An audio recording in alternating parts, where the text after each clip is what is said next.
Hi, my lesson plan is using shapes and buildings. So to start off, students will be in the classroom just learning about shapes and how they make up different objects. So they're going to start off by just drawing a house. They will not be told to think about the shapes, but they'll draw their house. Most of the time it will be a square and a triangle, any other details that they may add. And from there, they are going to start discussing what different shapes they each chose to use to make their house. So some of them may use a rectangle, some may use a square for the base of the house. And from there, they are going to start thinking about what shapes make up different objects. So we're going to start by introducing this topic in the classroom so the students are contained and they can explore without having too much freedom of where they're at. So they're going to start out by being with a partner and using their iPads, and they are going to go around the classroom and take pictures of different shapes that they see, and then they will outline the shapes with the Scribble app tool on their iPads to show what they are seeing. So for example, a rectangle, they could take a picture of the whiteboard, outline it, and then save it from there. So they will have some free time to go through that and see what different shapes they can find throughout the classroom. And then from there, that's all going to be in one day, just to introduce the topic, all of that. And then the second day, they are going to take what they learned by going through the classroom and they're going to move outside.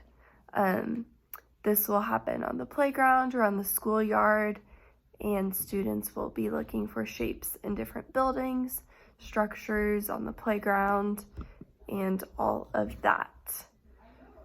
And instead of using their iPads for this part of it, they will be on their own and just bringing their class clipboard outside with a paper on it that they can draw what they see. And before each of these activities where they are moving, they will go over the class rules and expectations, such as respecting yourself, your classmates, your classroom / the school. And this will just ensure that all of the students remember the expectations that they have set in the beginning of the school year. And then while they are outside looking for different shapes, they will have 8 different shapes that they are looking for. And the teacher can go through the playground and make sure that they can find all of the shapes in some way before they send students to look for them, in case there's not a good example that students would be able to find. And then when they're outside, they can either do it individually, or if needed, they can work with partners, make it a little more collaborative. And again, expectations will be set. The teacher will make sure to notify the office, other teachers about what they're doing. So if anyone needs them, they know where to find them.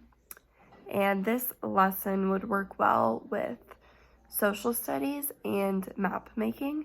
So as they are finding shapes, they can map it out, show that they found a rectangle by using some part of the playground, and they can map the rectangle and what they see around the area. And it will also work with math, as we are introducing geometry shapes and the characteristics that they have.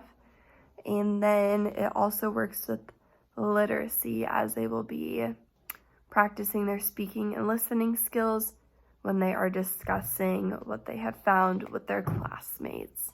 I was not able to find a science topic that linked well with this, but I'm sure if you used shapes in nature, you would be able to find a better link to that.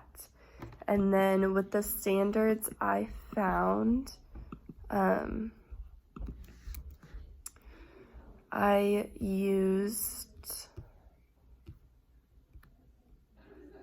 standard 4.1 for social studies, and it's a geography ideas mapping. And for math, I did compose two-dimensional shapes, rectangles, squares, trapezoids, triangles, half circles, quarter circles. And then the ELA was speaking and listening, use relevant details to describe people, places, things, and events, expressing ideas and feelings clearly. And with all of these activities, they will be discussing, working with partners. It will be very collaborative in group settings, but then they will also have time to think and reflect on their own with the topics.